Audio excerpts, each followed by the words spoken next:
Hello friends, welcome back to study with Gyan प्रकाश।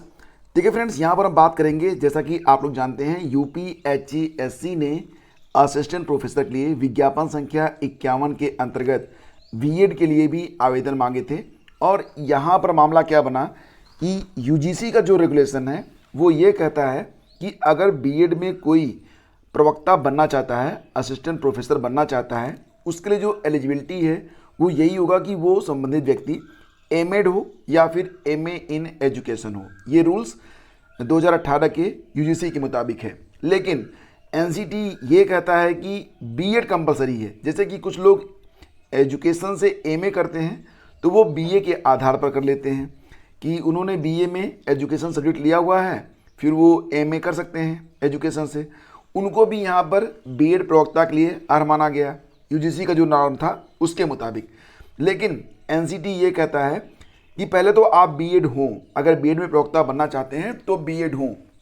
आगे चलकर आपने एमएड किया हो या फिर एमए इन एजुकेशन किया हो, ये दोनों चीज़ें चलेंगी, लेकिन बीएड होना आपके लिए कंपलसरी है। तो जब ये विज्ञप्ति प्रकाशित हुई, कुल मिला के 75 पद थे इसमें, तो इन 75 पदों के सापेक्ष बहुत सारे ऐसे आवेदन भी आए जो लोग बीए और एमए थे, मतलब बीए थे, उनका एक विषय एजुकेशन था, और एमए में भी उनका एक विषय एजुकेशन था, वो लोग भी इसमें अप्लाई कर लिए। लेकिन मामला यहाँ पर रुका नहीं, मामला कोर्ट में पहुँच गया। और जैसा कि आप लोग जानते हैं, कोर्ट की ओर से जो डिसीजन आया था वो मैं आपको एक बार दिखा देता हूँ कि यहाँ पर कोर्ट ने क्या कहा था। तो कोर्ट ने कहा था कि बीएड विषय का फिर से विज्ञापन प्रकाशित करने का आदेश दिया था। कोर्ट ने प्रभावित अभ्यर्थियों की फीस 2 सप्ताह के अंदर वापस करने को कहा था। मतलब ये कहा था कि जो लोग बीएड नहीं है उनकी जो फीस है वो वापस कर दी जाए, और जो लोग संबंधित अर्हता रखते हैं उनके फॉर्म लिए जाएं। और ये भी कहा था कि यूजीसी के बजाय एनसीटी की ओर से जो योग्यता निर्धारित की गई है वो ज़्यादा मायने रखती है। तो ये बात कही गई। लेकिन साइट को दोबारा ओपन करने से बचने के लिए जो आयोग है, उच्चतर शिक्षा सेवा आयोग, वो हाई कोर्ट पहुंचा और 21 तारीख को इस पर यहाँ पर हियरिंग हुई है, सुनवाई हुई है। और उसका जो ऑर्डर है ये आपके सामने है। फिलहाल आप यहाँ पर देख सकते हैं कि केस डिस्पोज्ड। मतलब ये कि अब क्या होगा, अब एनसीटी का जो नॉर्म है जिसके मुताबिक बीएड में असिस्टेंट प्रोफेसर बनने के लिए आपके पास बीएड प्लस, मतलब बीएड तो ज़रूरी है, प्लस एमए इन एजुकेशन और एमएड होना चाहिए। ठीक है, तो ये मामला यहाँ पर बन रहा है। मतलब जो डिसीजन सिंगल बेंच की ओर से आया था वो मान्य रहेगा।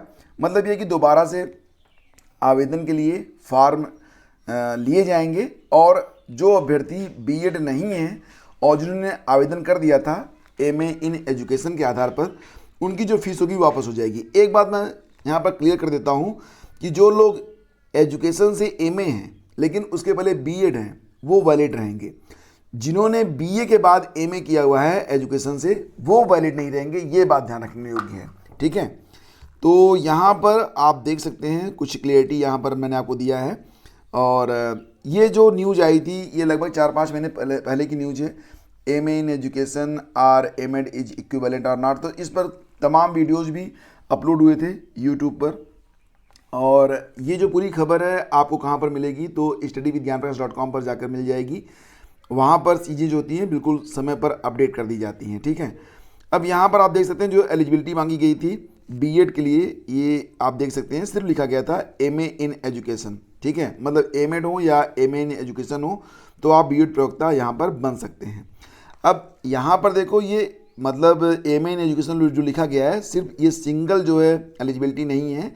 यहाँ पर ये कहा गया था कि अंतर संबद्ध विषय, मतलब एमएड वाले तो एलिजिबल है ही हैं, लेकिन एमए इन एजुकेशन भी एलिजिबल हैं। ये अंतर संबद्धता के आधार पर यहाँ पर शो हो रहा है। तो फाइनली इस न्यूज़ को थोड़ा शार्ट करते हैं। तो अब क्या होने वाला है, अब देखो यूपीएचईएससी का जो विज्ञापन संख्या 51 है उसमें बीएड के लिए सिर्फ वही अभ्यर्थी वैध रहेंगे जिन्होंने बीएड के बाद या तो एमएड किया है या तो एमए इन एजुकेशन है। ठीक है, और जो लोग बीए और एमए हैं एजुकेशन से वो लोग बाहर होंगे। तो ये बात यहाँ पर बताई जा रही है, और उनकी फीस भी वापस होगी। फिलहाल अभी न्यूज़पेपर में ये खबर प्रकाशित नहीं हुई है, लेकिन जल्दी ये न्यूज़ आपको जो है न्यूज़पेपर में भी देखने को मिल जाएगी।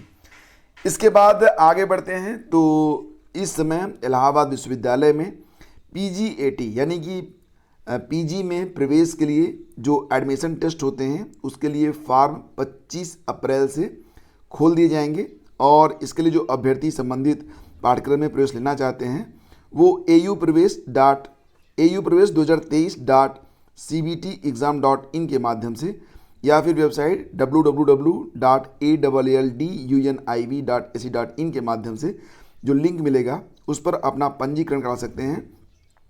प्रवेश परीक्षा की जो संभावित तिथि है जून में होगी, अभी इसकी डेट नहीं आई है और लास्ट डेट जो है लगभग 1 महीना तक चलेगा। 300 अंकों की प्रवेश परीक्षा होगी और PGAT के तहत 32 पाठ्यक्रमों में प्रवेश होगा। साथ ही साथ आपको बता दें कि इलाहाबाद विश्वविद्यालय और कॉलेजों में PGAT के कुल 9,467 सीटों पर प्रवेश होगा, यानी कि 7 शहरों में दोनों मोड में परीक्षा होगी, बाकी में सिर्फ ऑनलाइन, मतलब ऑनलाइन भी परीक्षा होगी, ऑफलाइन में भी होगी। ठीक है, तो जिस माध्यम से आपको मुफीद बैठे वो माध्यम आप यहाँ पर चुन सकते हैं। पैटर्न में कोई बदलाव नहीं है, पुराना पैटर्न ही रहेगा, तो ये बात आप लोग ध्यान रखिए। इसके बाद क्रेट की बात करते हैं तो इलाहाबाद विश्वविद्यालय और उससे जुड़े जो कॉलेज हैं तो उसमें PhD प्रवेश परीक्षा कल संपन्न हुई। कुल मिला के 76.15% अभ्यर्थियों ने अपनी उपस्थिति दर्ज कराई है। इलाहाबाद विश्वविद्यालय और संगठक महाविद्यालयों में PhD की 734 सीटों पर प्रवेश के लिए 6,127 अभ्यर्थी पंजीकृत थे, जिनमें से 76.15% ने परीक्षा दी है। तो फ्रेंड्स, यहाँ पर जो क्वेश्चन पेपर था वो मुझे अवेलेबल नहीं हो पाया और अगर आप लोगों में से किसी के पास ये पेपर है तो वो मुझे व्हाट्सएप पर भेज सकते हैं। व्हाट्सएप नंबर होगा 94 522 522 60। इस पर आप मुझे व्हाट्सएप कर दीजिएगा अगर आपके पास है तो। इसी के साथ आगे बढ़ते हैं और नए सत्र में भी बनी रहेगी शिक्षकों की कमी। तो यहाँ पर चाहे असिस्टेंट प्रोफेसर की भर्ती हो, चाहे LT ग्रेड की हो, चाहे TGT PGT की हो, प्राइमरी शिक्षक भर्ती के बारे में तो बात ही नहीं करते हैं। तो फिलहाल अभी तक जो आवेदन लिए गए हैं या जहां पर अधियाचन प्राप्त हो चुके हैं, अभी आगे की भर्ती प्रक्रिया के बारे में कोई भी न्यूज़ नहीं है। बिकॉज ऑफ जो असिस्टेंट प्रोफेसर के लिए UPHESC आयोग है, चाहे TGT PGT के लिए आयोग है, यहाँ पर जो संबंधित अधिकारी होते हैं, कर्मचारी होते हैं, उनका रेशियो बिल्कुल बिगड़ चुका है। नए शिक्षा सेवा आयोग के गठन के इंतजार में प्रदेश भर में शिक्षक भर्ती ठप पड़ी है। ऐसे में नए सत्र की शुरुआत में जहाँ भी स्कूल कॉलेज हैं वहाँ पर शिक्षकों की कमी बनी रहेगी। नए आयोग का गठन जब तक नहीं होता है तब तक ये विडंबना ही कहिए, ये चलती रहेगी। और अभी फ़िलहाल अगर हम बात करें TGT PGT एग्ज़ाम के बारे में तो नो न्यूज़। ठीक है, तो यहाँ पर जो अदर मतलब जो अलग अलग संस्थाएं हैं वहाँ से वैकेंसी जा रही हैं। UP TGT PGT के लिए तो इंतज़ार करना अभी थोड़ा सा जल्दबाजी होगा, लेकिन DSSB की ओर से आपको 5 मई को विज्ञप्ति देखने को मिलेगी। ठीक है, 5 मई से 10 मई के बीच में DSSB लगभग 10 से 12 हज़ार पदों पर विज्ञापन जारी करेगा। यूपी में भले ही शिक्षक भर्तियाँ ना हो रही हों, लेकिन बाकी जगहों पर जो अभ्यर्थी सेटल होना चाहते हैं, अभी NVS के बाद KVS के बाद DSSB, मेहनत कीजिए दोस्तों, आपका सिलेक्शन ज़रूर होगा और आप चयनित भी होंगे। कुछ प्राइवेट प्रतिष्ठित कॉलेज भी हैं, अगर नौकरी की बहुत जल्दी आपको है तो आप वहाँ पर भी अपना लक जो है ट्राई कर सकते हैं। तो यहाँ पर बात करते हैं अब मौसम के बारे में। तो प्रदेश में 27 तक बदली और बारिश के आसार हैं। तो मौसम विभाग ने उत्तर प्रदेश में आगामी 27 अप्रैल तक बदली, बारिश और कहीं कहीं तेज हवा का सिलसिला बने रहने के आसार जताए हैं। मौसम में यह बदलाव उत्तरी पाकिस्तान और आसपास तथा पंजाब में पश्चिमी विक्षोभ विकसित होने तथा उत्तर पूर्व राजस्थान तथा मध्य प्रदेश के आसपास चक्रवाती दबाव केंद्रित होने की वजह से आया है। जो कुछ भी हो, अगला जो सप्ताह है वो थोड़ा सा ठंडा रहेगा। और ये भी आपको बताना चाहेंगे कि जो लोग वीडियो री एग्ज़ाम परीक्षा में शामिल होना चाहते हैं उनके लिए एक ज़रूरी न्यूज़ है कि अगर आप वीडियो के बारे में तैयारी करना शुरू कर चुके हैं तो आपको बता दें कि इसके लिए जो बुक्स हैं उसकी पूरी लिस्ट और जो आपका सिलेबस है उसके बारे में पूरी जानकारी आपको प्रदान कर दी गई है, जिसका वीडियो लिंक इसी वीडियो के डिस्क्रिप्शन और पहले कमेंट बॉक्स में आपको मिल जाएगा। सिर्फ दोस्तों आपको 3-4 किताबें पढ़नी हैं। ठीक है, इसको अच्छे से पढ़ लीजिए, आपका सिलेक्शन तय है।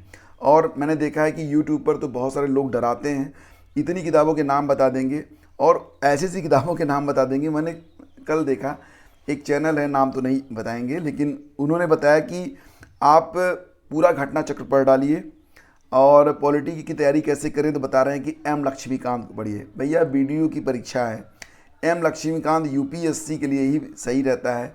यूपी पीसीएस भी विदाउट एम लक्ष्मीकांत लोग क्रैक करते हैं, मैंने खुद किया हुआ है।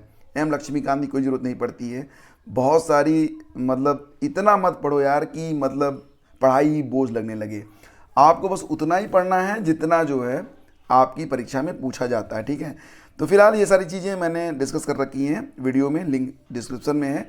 और ये चैनल है IAS PCS मास्टर क्लास, जहाँ पर आपको वीडियो एग्ज़ाम यूपी PCS से संबंधित जानकारियाँ और जो आपकी क्लासेज हैं वो आपको मिलती रहेंगी। तो चैनल का नाम क्या है, IAS PCS मास्टर क्लास। तो इसको जाके अभी सब्सक्राइब लीजिए। जो लोग वीडियो एग्ज़ाम के बारे में तैयारी करना शुरू कर चुके हैं या कर रहे हैं, तो वो कम से कम अक्टूबर से लेकर, और सुनाई दे रहा है कि जून में परीक्षा होने वाली है, तो मई तक का जो करंट है उसको अच्छे से तैयार करें।